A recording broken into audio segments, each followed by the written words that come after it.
Hello students, welcome back to my channel. आज हम class 10th की चैप्टर 6 स्टार्ट करेंगे, ट्राइंगल्स, जिसकी आज हम एक इंट्रोडक्शन सीखेंगे। तो आपने अगर ये इंट्रोडक्शन को अच्छे से समझ लिया तो ये चैप्टर आपके लिए बिल्कुल इजी हो जाएगा। तो देखिए, जैसा कि चैप्टर का नाम ही है ट्राइंगल्स, तो ट्राइंगल्स जैसा कि नाम से ही पता चल रहा है कि ट्रायंगल आपने स्टार्टिंग से, जब से स्कूल में पढ़ने लगे हैं तो आपको पता है ट्रायंगल कैसे होते हैं। बट अगर कोई पूछे तो क्या डेफिनेशन बताएंगे? A closed figure with 3 sides, मतलब 3 साइड्स ले ली हमने और ये इस तरह से क्लोज होनी चाहिए, तो ये इसको बोलेंगे ट्रायंगल। अगर मान लीजिए ऐसे है और ये इस तरह से है बट ये 3 साइड्स है लेकिन क्लोज नहीं है, क्या ऐसे ट्राइंगल्स बोलेंगे? नहीं, हर 3 साइड्स वाली फिगर वो ट्राइंगल नहीं होगी। अगर वो क्लोज है तो इसको हम नाम दे सकते हैं, मान लीजिए ए बी सी, इसको हम ट्राइंगल बोलेंगे, इसको ट्राइंगल नहीं बोलेंगे। अब जब ट्राइंगल देख लिया है तो ट्राइंगल्स के टाइप भी देख लेते हैं। तो types of triangles bye side, side की तरफ से देखा जाए तो ट्राइंगल्स कितने टाइप के होते हैं? 3 टाइप के। इक्विलेटरल ट्राइंगल, आइसोसेल्स ट्राइंगल और स्केलन ट्राइंगल। तो इक्विलेटरल ट्राइंगल कैसे होता है कि जब तीनों साइड्स बराबर होंगी, जैसे मान लीजिए मैं ऐसे ही बाय हैंड ड्रॉ कर रही हूँ, तो अगर ये तीनों साइड्स, मान लीजिए एक है ट्राइंगल ए बी सी, अगर इसकी दोनों साइड्स इक्वल है, मान लीजिए ये भी 2 है, ये भी 2 सेंटीमीटर है, ये भी 2 सेंटीमीटर है, तीनों इक्वल हैं, तो उसको बोलेंगे इक्विलेटरल ट्राइंगल। दूसरा आता है आइसोसेल्स ट्राइंगल। इसमें अगर मान लीजिए ये ऐसे है ट्राइंगल, ये हमको ले लेते हैं पी क्यू आर, तो ये पी क्यू आर ट्राइंगल में मान लो ये तो 3 है, ये 3 है और ये 2 है, तो आइसोसेल्स ट्राइंगल की 2 साइड्स बराबर होंगी। कोई भी 2 साइड्स बराबर हो सकती हैं, पी क्यू और पी आर जैसे यहाँ बराबर हैं, ऐसे ही पी क्यू और क्यू आर बराबर हो सकती हैं, पी आर क्यू आर, कोई भी 2 साइड्स बराबर होंगी तो उसको बोलेंगे आइसोसेल्स ट्राइंगल। उसके बाद आते हैं स्केलन ट्राइंगल। स्केलर ट्राइंगल किस तरह से होगा? मान लो ये ले लेते हैं, ये है जी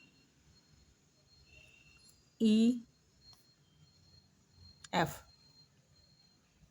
ई एफ जी। तो देखिए स्केलर में बिल्कुल अलग अलग होंगी, जैसे मान लो ये 2 है, ये साइड 3 है, ये साइड 4 है, तीनों साइड्स अलग अलग हैं। जब अलग अलग साइड्स होंगी तो ये होगा स्केलर ट्राइंगल, ठीक है। ये आइसोसेल्स ट्राइंगल हो गया और ये हो गया हमारा जब तीनों साइड्स इक्वल हैं तो इक्विलेटरल ट्राइंगल। अब टाइप्स ऑफ ट्राइंगल हमें देखना है बाय एंगल। एंगल की तरफ से अगर देखा जाए तो ट्राइंगल 3 टाइप के होते हैं, acute triangle, right triangle, obtuse triangle. इसको एक्यूट एंगल ट्राइंगल भी बोल सकते हैं, राइट एंगल ट्राइंगल भी बोल सकते हैं और ऑब्ट्यूज एंगल ट्राइंगल भी बोल सकते हैं। तो एक्यूट ट्राइंगल कौन सा होता है? एक्यूट मतलब एक ट्राइंगल बना हुआ है, ऐसे एक ट्राइंगल है, अब यहाँ पर एंगल्स की बात हो रही है तो ये एंगल्स, ये 3 एंगल्स होते हैं। तो मान लो ये ए है, ये बी है, ये सी है, तो यहाँ पर एक्यूट मतलब तीनों जो एंगल्स हैं ना वो 90 से छोटे होने चाहिए। मान लो ये 70 है, ये 60 है और ये है 50, तीनों का टोटल 180 भी हो रहा है। ट्राइंगल के तीनों एंगल्स का टोटल 180 होता है। और ये अगर तीनों एंगल्स जो हैं 90 से छोटे हैं तो उसको बोलेंगे एक्यूट ट्राइंगल, मतलब ये तीनों एंगल्स एक्यूट हैं तो एक्यूट ट्राइंगल है। उसके बाद आता है राइट ट्राइंगल। राइट ट्राइंगल में क्या होगा, एक एंगल जो है 90 का जरूर होना चाहिए। राइट ट्राइंगल, राइट एंगल जरूर होना चाहिए, राइट एंगल होता है 90 का। मान लो ये भी ए बी सी ट्राइंगल है अगर, तो ये एंगल ये 90 का होना चाहिए, एक एंगल जो है 90 का होना चाहिए और बाकी के 2 एक्यूट होंगे। मान लो ये भी 45 का है और ये भी 45 का है, ये दोनों 90 से छोटे होंगे और एक एंगल जो है 90 का ज़रूर होना चाहिए, तो उसको बोलेंगे राइट ट्राइंगल या फिर राइट एंगल ट्राइंगल। उसके बाद आते हैं ऑब्ट्यूज ट्राइंगल। तो देखिए ऑब्ट्यूज ट्राइंगल मतलब एक एंगल जो है ना 90 से बड़ा होगा, जैसे ये है। मान लो एक ट्राइंगल यहाँ पर बनाते हैं छोटा सा,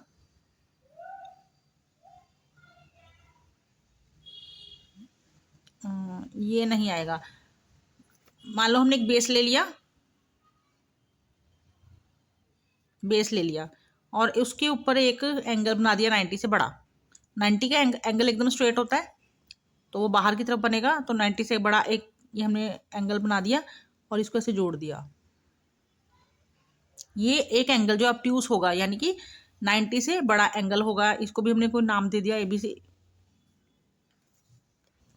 इस चैप्टर में स्टूडेंट्स जो टॉपिक है वो आता है कॉन्ग्रुएंट फिगर्स का। Those figures that have same shape and size are called congruent figures. तो अगर दो शेप हैं, उनकी शेप एक जैसी है, दो फिगर्स हैं उनकी शेप एक जैसी है, उनका साइज भी सेम है, तो उसको बोलेंगे कॉन्ग्रुएंट फिगर।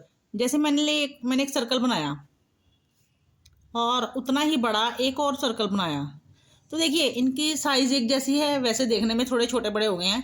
तो देखिए आप एज्यूम कीजिए कि दोनों जो शेप है वो एक जैसी है, दोनों सर्कल हैं, सेम शेप है, और दूसरी बात साइज सेम है। मान लो अगर इसका रेडियस अगर 1 सेंटीमीटर है तो यहाँ पर इसका रेडियस भी 1 सेंटीमीटर है, तो क्या होगा, दोनों के साइज भी सेम हो गए। जैसे एक और एग्जांपल देते हैं, मान लो ये ट्राइंगल्स का चैप्टर है, तो एक ट्राइंगल बनाया और सेम साइज का एक और ट्राइंगल बनाया, तो इनको क्या बोलेंगे, कॉन्ग्रुएंट ट्राइंगल्स, क्योंकि इनकी शेप एक जैसी है, दोनों ट्राइंगल्स हैं और दोनों का साइज भी एक जैसा है। अब आते हैं सिमिलर फिगर्स पर। तो सिमिलर फिगर्स के केस में सिर्फ शेप एक जैसी होनी चाहिए। Those figures that have same shape are called similar figure. इस केस में साइज का सेम होना जरूरी नहीं है, सिर्फ शेप एक जैसी होनी चाहिए। जैसे एक ट्रायंगल बनाया, दूसरा ट्रायंगल बड़ा है, तो एक बड़ा ट्रायंगल बनाया, इनकी शेप एक जैसी है, इनकी शेप एक जैसी है, साइज बड़ा छोटा है, तो इनको हम बोल सकते हैं कि सिमिलर फिगर है, दोनों ही ट्रायंगल हैं, दोनों ही एक जैसे हैं, शेप एक जैसी है, साइज बड़ा छोटा हो सकता है। अब सिमिलैरिटी का क्राइटेरिया क्या है, सिमिलर फिगर्स तो हमने बताया कि सिमिलर फिगर्स हैं कि शेप एक जैसी होनी चाहिए, पर इसके लिए क्राइटेरिया होता है कि सिमिलर कैसे प्रूव करते हैं हम। इस चैप्टर में आपको सिमिलर प्रूव करने के लिए क्वेश्चंस आएंगे, तो कैसे क्या क्राइटेरिया होता है, क्या उसकी जो है अजम्पशंस होती हैं। देखिए सिमिलैरिटी क्राइटेरिया फॉर ट्राइंगल्स, दो ट्राइंगल्स बनाए हुए हैं, एक छोटा है एक बड़ा है, तो ये क्राइटेरिया है 4। एंगल एंगल एंगल, तीनों एंगल इक्वल होने चाहिए, तो क्या होगा, ट्राइंगल्स सिमिलर होंगे। या फिर दो एंगल्स अगर सेम हैं तो भी क्या होगा, ट्राइंगल सिमिलर होंगे। या फिर साइड एंगल साइड, दो साइड्स और उनके बीच का एक एंगल अगर सेम होंगे, सिमिलर होंगे, तो उसको क्या बोलेंगे, ट्राइंगल सिमिलर हैं। या फिर तीनों साइड्स अगर इक्वल हैं, बराबर हैं, या उनका रेशो बराबर है, साइड्स का रेशो, साइड्स बराबर नहीं, साइड्स का रेशो बराबर होगा, तो उसे बोलेंगे ट्राइंगल्स दोनों सिमिलर हैं। तो देखिए पहले एंगल एंगल एंगल, मान लो जैसे इस ट्राइंगल का एक ही एंगल है, एक ही एंगल है, ये एंगल 1, ये एंगल 2, एंगल 3, इस एंगल को नाम 4 देते हैं, एंगल 5 और एंगल 6। तो अगर एंगल 1 और एंगल 4 बराबर हैं, एंगल 2 एंगल 5 के बराबर है, एंगल 3 एंगल 6 के बराबर है, कॉरस्पॉन्डिंग एंगल्स हैं, तो अगर तीनों कॉरस्पॉन्डिंग एंगल्स, इन तीनों कॉरस्पॉन्डिंग एंगल्स के बराबर हैं, तो ये दोनों ट्राइंगल्स क्या होंगे, सिमिलर होंगे। या फिर दो एंगल्स, मान लो सिर्फ एंगल ए और एंगल पी सिमिलर हैं, सॉरी सेम है। मान लो ये अगर 60 डिग्री का है, ये भी 60 डिग्री का है, और एक एंगल ये 2 और 5 ये भी सिमिलर है, सिमिलर नहीं सॉरी सेम है। तो तीसरे के बारे में कुछ नहीं बता रखा, एक एंगल हमारा 1 और 4 बराबर है, एंगल 2 और 5 बराबर है, दो एंगल्स बराबर हो गए, तो तब भी उन ट्राइंगल्स को हम क्या लिखेंगे कि ट्राइंगल ABC। सिमिलर का निशान इस तरह से बनाएंगे, सिमिलर ट्राइंगल PQR। तीनों ट्राइंगल्स के केस में बाय ए, अगर तीनों एंगल बराबर हो गए, 1 और 4 बराबर हैं, 2 और 5 बराबर हैं, 3 और 6 बराबर हैं, तो तीनों एंगल्स जो है बराबर हैं, तो उस केस में भी ट्राइंगल ABC और PQR सिमिलर हो जाएंगे। या फिर दो एंगल ही बराबर है, तीसरा एंगल हमें बताया ही नहीं हुआ, मान लो ये 60 का दे रखा है, ये 60 का दे रखा है, ये 45 का दे रखा है, ये भी 45 का दे रखा है, तो देखिए दो एंगल्स बता रखे हैं वो बराबर हैं, तो तीसरा अब नहीं बता रखा, उसकी हमें जरूरत नहीं है। अगर दो एंगल्स बराबर होंगे तो उस केस में भी क्या होगा, ट्राइंगल जो है सिमिलर होगा।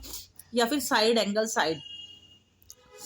साइड के केस में साइड्स की रेशो बराबर होनी चाहिए, मतलब corresponding sides A B upon P Q, A C upon P R, B C upon Q R, ये रेशो बराबर होगी तो बोलेंगे कि साइड एंगल साइड से ये ट्राइंगल सिमिलर है। जैसे मान लो ए बी की हम कुछ मेजरमेंट लिख देते हैं, ये है 2 3 4 4 6 8। तो अगर साइड एंगल साइड क्राइटेरिया को देखें तो ए बी हम कैसे देखेंगे, A B upon P Q, A B upon P Q निकालेंगे तो ए बी है 2, पी क्यू है 4, इसको काटेंगे अगर तो आएगा 1/2। उसके बाद ये दूसरी कॉरस्पॉन्डिंग साइड ए सी और P Q, P R, A C upon इस साइड की ये कॉरस्पॉन्डिंग साइड है ए सी अपॉन पी आर, तो ए सी है 4, पी आर है 8, तो इसको काट के भी 1/2 आ जाएगा। उसके बाद बी सी के कॉरस्पॉन्डिंग साइड है क्यू आर, तो B C upon Q R 3/6, इसको काट के भी आ जाएगा 1/2। तो देखिए तीनों की जो रेशो है ना वो बराबर है, तीनों की अगर रेशो बराबर आएगी, ये अगर तीनों साइड्स की अगर रेशो बराबर है तो कौन सा क्राइटेरिया लगाएंगे, साइड साइड साइड, क्योंकि तीनों साइड्स की रेशो बराबर है तो किस क्राइटेरिया से, by side side side triangle A B C similar हो जाएगा ट्राइंगल पी क्यू आर के। और ये जो तीसरे नंबर वाला क्राइटेरिया है इस केस में साइड एंगल साइड्स है, मतलब दो साइड्स का तो रेशो बराबर होगा और तीसरा एंगल बराबर होगा। तो इस केस में तो स्टूडेंट्स जो तीसरा एक क्राइटेरिया रह गया है साइड एंगल साइड, उस केस में दो साइड्स की जो दो कॉरस्पॉन्डिंग साइड्स की रेशो बराबर होगी और उन दोनों साइड्स के बीच का एक एंगल बराबर होगा। मतलब अगर एंगल ए बी और angle P Q, A B और पी क्यू निकालते हैं, A B upon P Q कितना आएगा 2/6 मतलब 1/3, और ये A C upon P R, A C upon P R, A C है 4, पी आर है 12, तो ये भी 1/3 आएगा। तो दोनों की रेशो बराबर है और ये जो दोनों साइड्स कॉरस्पॉन्डिंग साइड्स की रेशो बराबर है, इनके बीच का ही जो एंगल है ना वो बराबर होना चाहिए। तो angle A equal to angle P है और कितना है ये 60 डिग्री। अगर मान लो ये दोनों साइड्स की रेशो बराबर है और एंगल अगर ये वाला बराबर हो रहा है तो हम नहीं कहेंगे कि साइड जो ट्राइंगल है सिमिलर है। जो दो साइड्स एक जगह मीट हो रही है ना ट्राइंगल में, उनके बीच जो वो एंगल बना रही हैं वो एंगल बराबर होना चाहिए, तभी हम कहेंगे, हम लिखेंगे by S A S triangle A B C similar triangle P Q R. तो ये 4 क्राइटेरिया हैं जो मैंने आपको बताए हैं और आशा करती हूँ कि आपको अच्छे से समझ में आएंगे। नेक्स्ट वीडियो में मैं आपको इसकी एक थ्योरम है बीपीटी थ्योरम, वो करवाऊंगी, वो काफ़ी इंपॉर्टेंट है और वो एग्ज़ाम में भी आती है और उसको लेकर कुछ काफ़ी क्वेश्चंस भी सॉल्व किए जाते हैं। तो अगर वीडियो अच्छा लग रहा है तो वीडियो को लाइक ज़रूर करना, चैनल को सब्सक्राइब ज़रूर करना। मिलेंगे नेक्स्ट वीडियो में, तब तक के लिए बाय।